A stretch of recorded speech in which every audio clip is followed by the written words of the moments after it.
So firstly, I would say when coming up to the stage, I am a bit stressed and scared. So if my voice is kind of shaking, then I hope you can forgive me. So I have a question. How do you deal with teens? Greetings to all teachers and students of iSchool Nha Trang. Today, it would be an honor for me to talk about teens and the complex mindset that they possess. Although they are taught well while thriving in a rich and favorable environment, most teens act unexpectedly careless of the consequences behind their rash actions. That begs the question, what should teens do? Some of you may be thinking, the solution is obvious. Teens should change the way they behave in order to be cautious and learn from the mistakes they might make. However, they aren't always willing to adapt because from a teen's point of view, they're in their prime and living the best life. So personally, I think it's time parents and teachers step up, take action, and attempt to understand teens' opinions as well as their intentions. And it's only then will advising and teaching teens become much easier. Today, I'll be explaining the complexity of teens' brains, how to properly interact with a teenager, and the hardships that go alongside this process. Starting a conversation with teens is as hard as talking to them. So before deciding to talk to teenagers, parents should pay attention and care to certain problems the teens are having in order to support them. Teens tend to hide and handle difficulties and troubles by themselves, rarely asking for help. Teens will quickly fall into a state of desolation in which they will try to avoid having any conversations, having any talks with almost anyone, including parents. To prevent this from happening, parents should pay attention. They should be on the active side, and they should try to sort out and grasp the situation instead of ignoring the teen's unnatural behavior during this time. By observing and aiding teens, parents save teens from the misery of abyss of sadness and misery.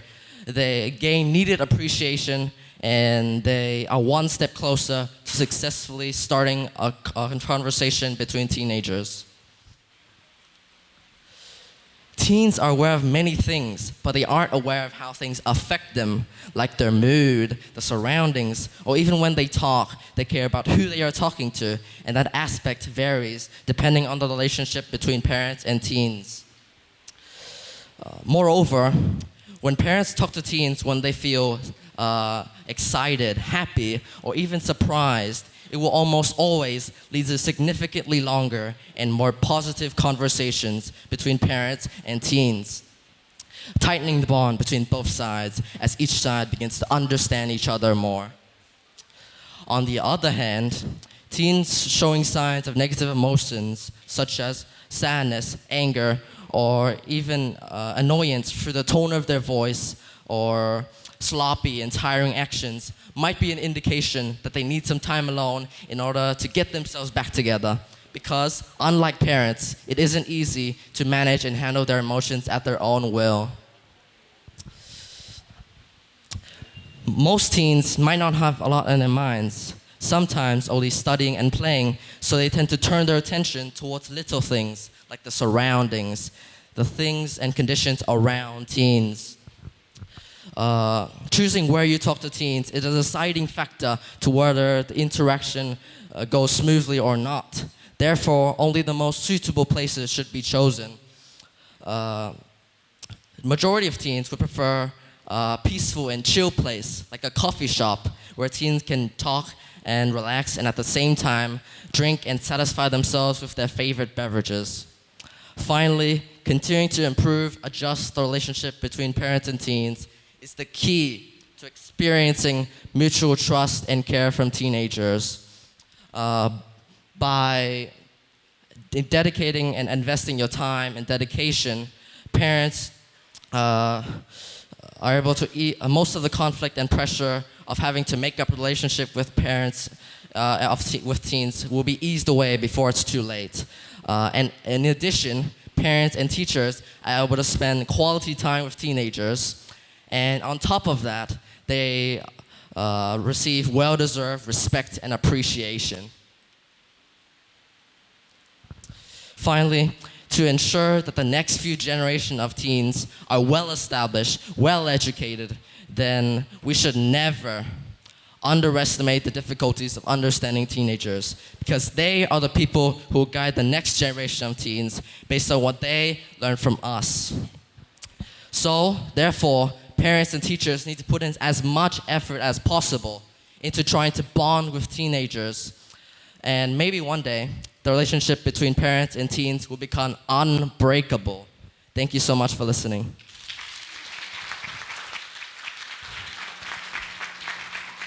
Oh, we really like your topics.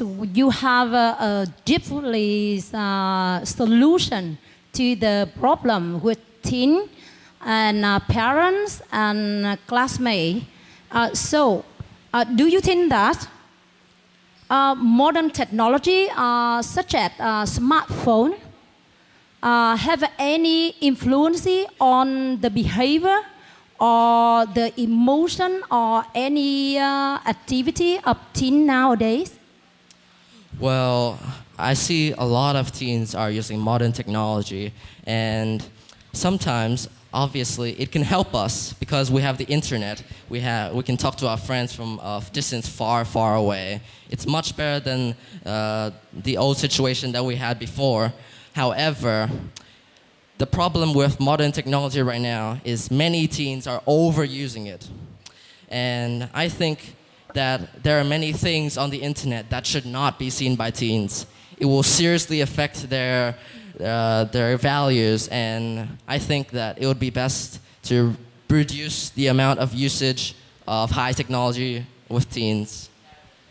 All right, first I must commend your confidence, the fluency, and even the creativity. It was on point. But, however, I would like to ask you a few questions, okay? This topic is a very important topic, even in class, because a lot of teenagers go into a lot of problems, depression. You already listed it out. So I would like to ask you, you already mentioned from your presentation about the teenager and family relationship, but you haven't talked about friends, the peer pressure, because a lot of students spend most of their time with their friends.